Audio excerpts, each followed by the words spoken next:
All right, a very obvious place to begin when talking about mythology is at the beginning.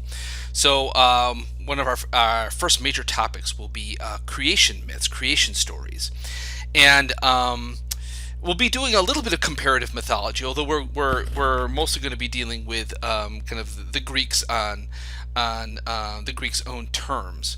But when you talk about kind of the beginning of recorded mythology. Like we talked about in the last presentation, one of the things that defines myth is that you can't pinpoint its origin.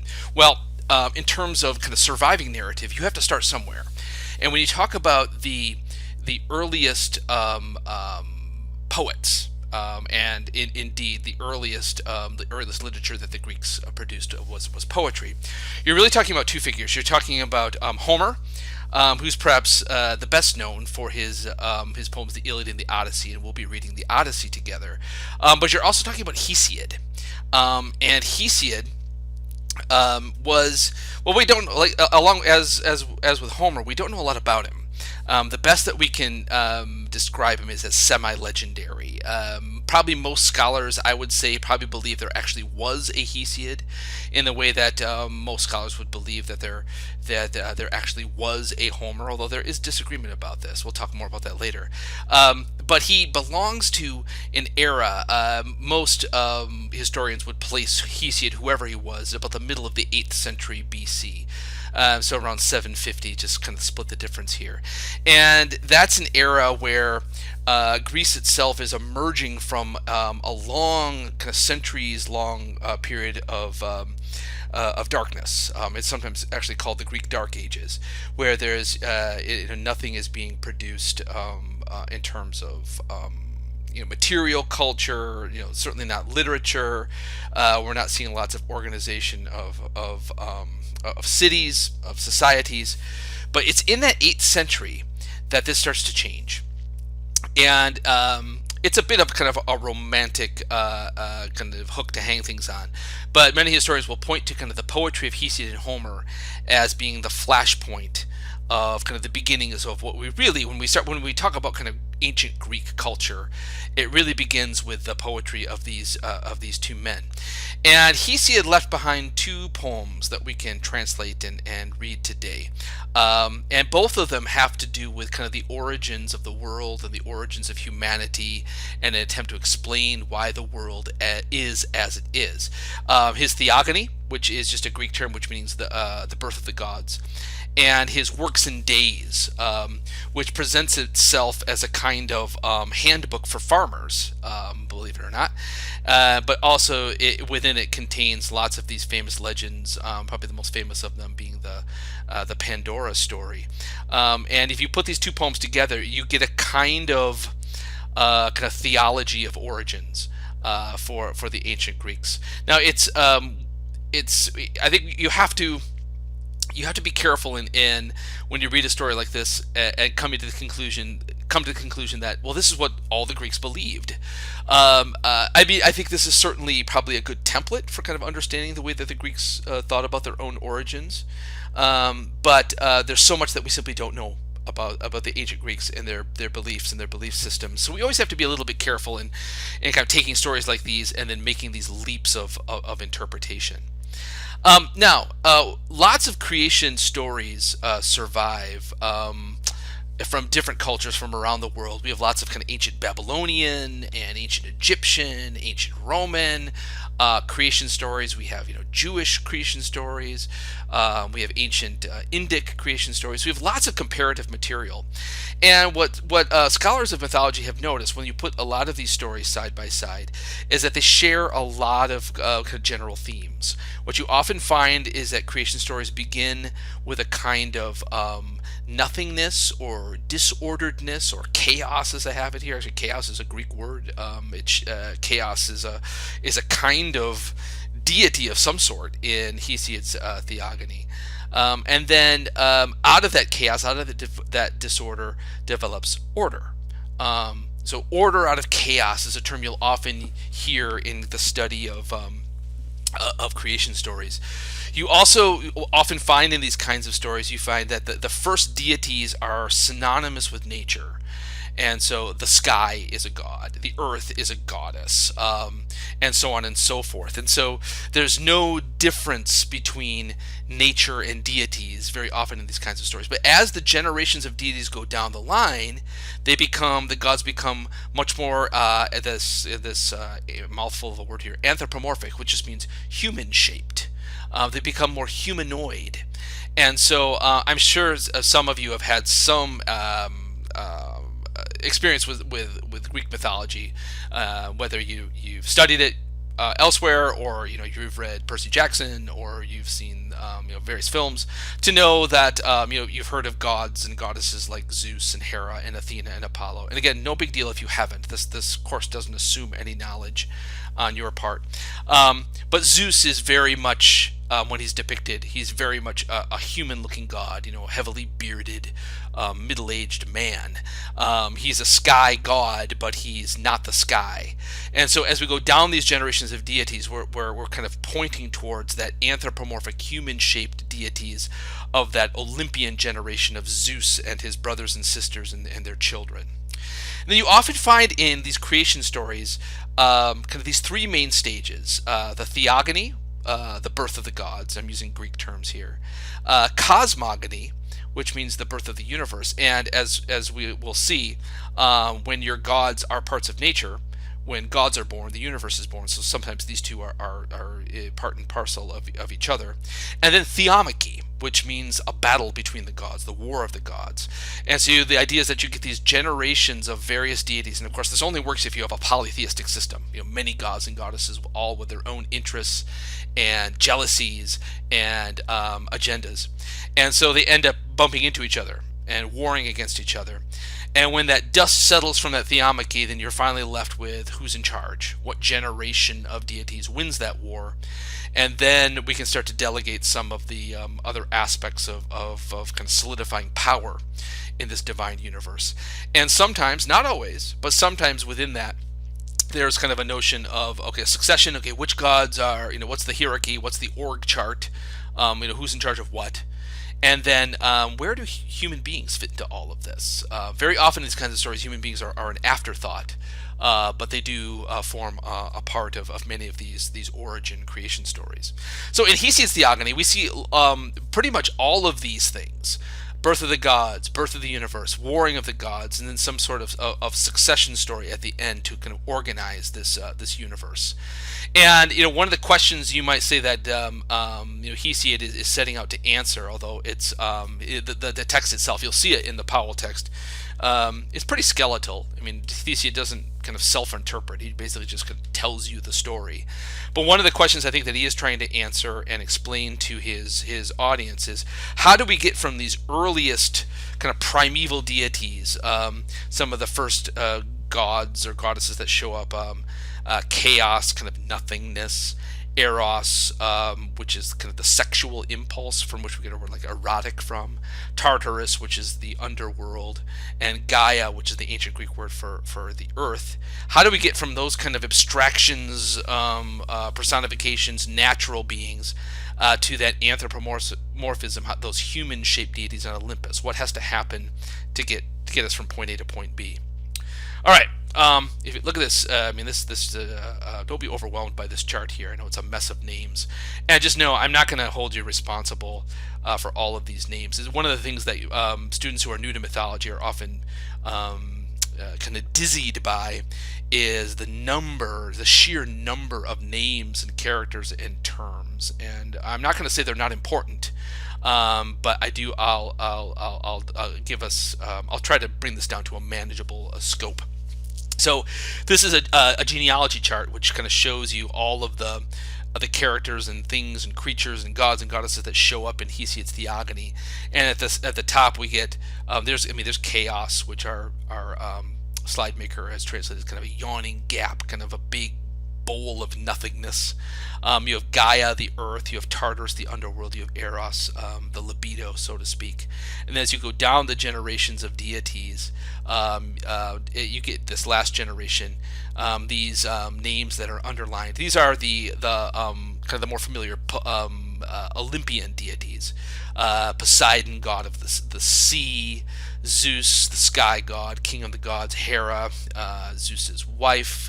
You can see he's also his sister, which by human terms is a little bit creepy, but the gods don't play by human rules. Demeter, the goddess of grain and agriculture. Athena, goddess of wisdom and weaving and war. Ares, the goddess of war and the frenzy of war. Hephaestus, the god of craftsmanship. Apollo, the god of music and poetry and rationality and healing and all kinds of other things. His twin sister Artemis, goddess of the hunt, the goddess of the wild, the goddess of the forest. Hermes, the messenger of the gods, but also a god of in between places, of travel, of magic, of thieves. Dionysus, the god of wildness, wine, and frenzy. And of course, dozens of other deities along the way as well. And just by the sheer volume of this kind of stuff and the short time we have together, we're certainly not going to be able to cover all of it. But just to kind of walk us through, I'm not going to try to cover it all here, but to walk us through kind of the early stages of Hesiod's creation story. And I have certainly simplified things here just for the sake of digestion. The world begins with kind of a very simple structure. You have kind of chaos above, kind of the nothingness above. Gaia, the earth, feminine, is already there, and then below the earth you have Tartarus. You have kind of again heaven, earth, and hell to some degree. Heaven, earth, and the underworld, and then Eros comes along. Sex and sexual reproduction is very important for understanding Greek mythology, and so it's by sexual procreation that the universe is born, and it's through sexual procreation that gods and goddesses are born. And so once Eros enters into the picture, he's the catalyst that gets everything going. And so in stage 2, Gaia and Chaos mate. That's what the equal signs signify here. And together they have a number of children. Again, I'm not listing them all here. And one of their children is Uranos, which is simply the Greek word for the sky or heaven. The sea, the mountains, you start to see, so the physical world starts to take on a more complex shape. You have the fates, these kind of figures that govern destiny and times. You have the dimension of time coming into play. You have giants, you have various creatures that are kind of slouching towards a human shape, but not quite human. So we can see kind of a progression here. And then Gaia and Uranos, so kind of mother and son, mate together. And again, you have to ignore the kind of the obviously kind of the creepy incestuousness here. Again, with the gods, these things simply don't apply. And again, you go back far enough, the dating pool is pretty shallow, right? Who's there is there. But you have Earth Goddess mating with Uranos, Sky God, and this was a pairing that the Greeks themselves had a term for, a hieros gamos, which means a holy marriage. And so Earth Goddess and Sky God is kind of the core pairing in any kind of polytheistic universe. You see, this is not just a Greek thing. So Gaia and Uranos have a number of children here. You also have the first appearance of Aphrodite, as you'll see in the Powell text. Aphrodite, who is the goddess of love, the goddess of sex, the goddess of lust. She has a very complicated genealogy. She actually shows up twice, and so in some versions she's a daughter of Zeus. But in Hesiod's version, she actually comes on the scene before Zeus. It's also in these generations we have the first THEOMACHY. We have a rebellion against son Kronos against the father. One of the classic rivalries that is throughout kind of Greek tragic tales. And so Kronos actually takes a sickle and he castrates his father, cuts off his genitals. Greek mythology is not for the faint of heart. This is not the stuff you're going to find in Disney cartoons. It's pretty earthy. So get ready. And tosses Uranos' severed genitals into the sea, where foam gathers around them, as you do. And out of that foam is born Aphrodite. So we have kind of a female Eros, a female goddess of sex. You may have heard of Aphrodite before, and conventionally, heard her defined as the goddess of love, but she really is a goddess of kind of lust, of sex. Is a much more accurate way of understanding her. Stage 4, Rhea and Kronos, again, brother and sister, get together, and there we start to see some of the familiar names from Greek mythology: Zeus, Hera, Hestia, an Olympian deity and a goddess of the home fires of the household. Demeter, Hades, and Poseidon. Hades, god of the underworld and the dead, and Poseidon, god of the sea and the raging wild sea. These are all characters we will encounter in detail later on. All right, so we have so Theomachy, kind of this warring between generations, defines a lot of what's going on here. So we had Kronos, son rebelling against his father, and once Uranus is castrated, he's out of the game, as you might expect someone suffering that to be. But then Zeus, the kind of the firstborn, you might say, of the next generation, rebels against Kronos, or you say it's actually Kronos decides that these children that he has are a threat to him, so he starts to swallow them, but eventually it disgorges them, and his generation of gods, usually referred to as the Titans, goes to war with Zeus and his brothers and sisters, known as the Olympians, and it's ultimately the Olympian generation that defeats the Titans, and that sets the stage for the pantheon that governs the vast majority of Greek mythology. And so throughout we have this move from the abstract, Uranos, kind of he's a god, but he's also the sky, but at the end we're to Zeus. So Zeus is still a sky god. That's one of his primary associations, but he's no longer the sky, if you see what I mean. So we've separated from that abstraction to the anthropomorphic, and so Zeus and his brothers and sisters and his children and his, you might call his nieces and nephews, are much more anthropoid. They're much more humanoid than previous generations. And so yes, as I said, the sex and the power of sex is very important in Greek mythology. And I think one of the things that Hesiod illustrates in this story is kind of the two-edged power of procreation. Zeus, again, if you know something about Zeus, one of the things he's most famous for is that he doesn't have a lot of control over his own libido. He's married to Hera, but he sleeps with anything that moves, and he's constantly cheating on his wife. And so it seems that Zeus has a big Aphrodite Eros problem, and he does. But in this story, at least at the beginning, he understands the power of procreation in a way that Kronos doesn't. So Kronos sees his children and says, my children are a threat. They're going to overthrow me. I better eat them.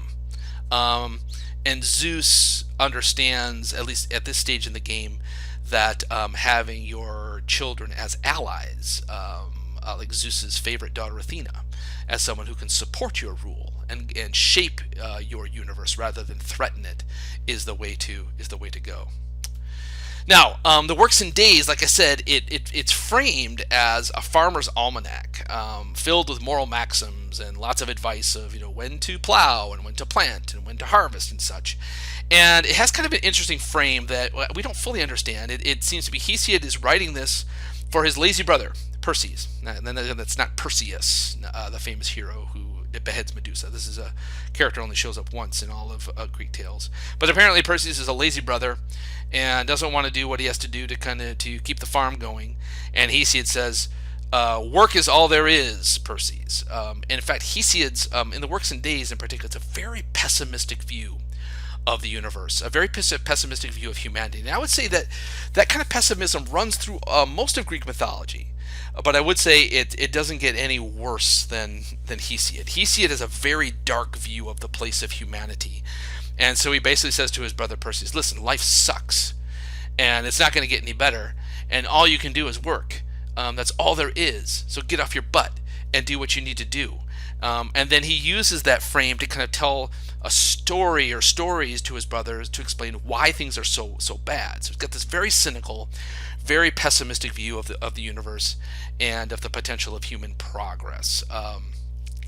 So watch for this. Like I said, I don't think it gets a lot worse than Hesiod throughout Greek mythology, but that strain of kind of pessimism about humanity is present in lots of the stuff that we'll read. Now, one of the famous stories that he tells in the Works and Days is this myth of the five ages, and this is a very kind of common archetype. You find this in other mythologies around the world too. Is that this idea that if you go way back when to the beginnings of things, time of humanity, that's when there was a time of perfection or near perfection, and then over time or something happens and it all goes to hell. And now we live in this kind of evil, darkened world that is very difficult to deal with. So if you think about, if you're familiar with kind of the Judeo-Christian mythos of the Garden of Eden, where there's Adam and Eve are brought into a kind of a perfected kind of nature that's in harmony with God. There's very little distance between God and humanity, but then they eat the fruit. They disobey the deity and they're kicked out, and we have this fall. This is a similar kind of story. So Hesiod says that way back when there was a golden age where humanity lived in harmony with nature and in harmony with the gods. But over time, they turn away from the gods and they start to fight amongst themselves, and the gods turn their backs on humanity, and humans degenerate. They distrust each other and they start to fight. And so the golden age devolves into the silver age, which devolves into the bronze age. Now, what's interesting in the Greeks, in the Greek, I should say Hesiod's version, there is kind of this uptick in the graph, where there's a heroic age that, for a brief moment in time, that downturn is stemmed, and there was a generation where men were men again, and there were great heroes, and there was a great sense of promise in the land. Most people associate this with kind of the great age of the Homeric heroes like Odysseus and Achilles and Ajax and Hector, figures that we'll meet very, very soon. But once the earth covers that generation of heroes, then the graph plunges even lower into the Iron Age, and this is the era that Hesiod says this is where he and his brother Perseus live, thoroughly corrupted, thoroughly awful, very little hope, very little light at the end of any sort of tunnel. And so again, it's unlike a story like the Garden of Eden, where there's this moment, it's the disobedience against the gods' edict. You can eat any fruit in the garden except for that one, and when they do it, that's the fall. In Hesiod's tale, there's no kind of flashpoint. There's no moment where this happens once and for all. It's kind of like this idea that humanity contains within itself kind of the seeds of degeneration, and the natural decline, or the decline of humanity is a natural one. There's a kind of internal evil, what the Greeks might call a hubris, a kind of arrogance, an overweening pride that gets the better of humanity, and they lose whatever heroism or kind of natural divinity that was there with them at the beginning, and their laziness ultimately overcomes their work ethic, so to speak. Now, the other famous, perhaps more famous myth in this story is the myth of Pandora, and here too, it's hard to know what Hesiod is up to. So he never kind of tells in his myths, this is why I'm telling you this story, and this is the lesson to be learned. No, he just kind of lays it out there. So one of the theories is, and take it or leave it, but one of the theories is that the myth of the five ages explains kind of that humanity is broken on the inside. There's internal evils, and the myth of Pandora explains where all the external evils, what the Greeks called kaka. Okay, you don't have to know ancient Greek to know that kaka is a bad thing. Kaka just means wicked stuff, bad stuff. And this explains the kind of the evils that humanity has to deal with on the outside: famine, natural disasters, plague, disease, that kind of thing. And so Pandora is sometimes she's described as the Greek Eve. She's the first woman, human woman, that is actually Zeus creates her as a punishment to mankind. And so Zeus starts to make the mistake, or he starts to get paranoid like Kronos did, and he sees humanity not as part of his realm but as a threat. And so he has Pandora, this beautiful, bewitching woman, created by the gods and goddesses. He enlists all the other kind of gods and goddesses to do their part to build this first woman. So Pandora's name means something. Pan meaning all, Dora meaning gift. So all of the gods and goddesses give their gifts to build this Greek Eve, and then he passes it along to humanity through the unwitting help of a titan by the name of Epimetheus. And so this idea is that humanity, as long as it was all male, their potential was unlimited for power and for building and for craft. We'll see. You'll see there is there's of course any time you kind of go back in history to various cultures, the vast majority of them, by modern values, strike us as very misogynistic, and the Greeks are no different. We'll talk more about this kind of the role of women and the depiction of women, and what do we do with that today, and how do we interpret that. Again, I don't think it gets worse than in Hesiod if you're attuned and sensitive to these kinds of things. But yeah, here we have women is created as a punishment for mankind, and Zeus's idea is that if I send a woman to man, they will be endlessly distracted, and they will forget about anything having to overthrow me. So there is kind of this very again, to the modern eye and ear, it sounds awful. Yes, male is kind of associated with the good, original, the happy, and the natural, and then the feminine is created as a corrupted copy of that. So we'll come back to that. I know that for a lot of people this is a big turnoff, but I do want to help us to understand this contextually, and not to kind of paint the ancient Greeks with a broad brush and say, well, this is let's just reject it out of hand because this is awful, hateful stuff. I think it's more nuanced than that, and I think it's also very important to kind of understand these cultures on their own terms and as best we can in their own historical context, and we'll kind of explore what this means. Of course, now Pandora is most famous for what she releases. Now, in the kind of the story that most people know of, have heard, it's Pandora and her box, and she opens this box, and out of the box fly all these caca, and all of these things that descend on humanity: plague, famine, disease, and the like, which just makes human life much worse. But you'll notice, you'll read this in the Polytext, that in Hesiod's version, she doesn't open a box; it's a jar, and Hesiod doesn't give her any motivation. Again, it's a really weird narrative. Suddenly there's a jar there, and she removes the lid. She's not tempted. It's not kind of out of curiosity, as in some ways how the story is sometimes kind of fleshed out in later versions. But in this earliest version, a jar is simply there, and she opens the lid, and things fly out. And humanity is all the worse because of this. And so an interesting question, I mean, it's not a be-all, end-all, but why a jar and not a box? We're so used to hear about Pandora's box. Well, one of the theories is that the jar, actually the word that Hesiod used there for the jar in the Greek, refers to kind of a tall, two-handled jar that was often used as kind of a metaphorical symbol for a woman. And I should have a picture here. I don't have it here, but the jar is kind of shaped in kind of the cliched hourglass shape of a woman. And so it's thought that maybe that Hesiod thinks is that the jar is not just a jar, that it represents womankind.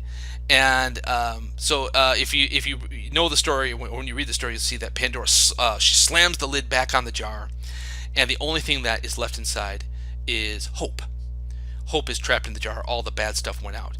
And so I think Hesiod leaves this as kind of a teasing image. You could read that very pessimistically and say, oh, great, the one good thing in the jar doesn't get out, hope.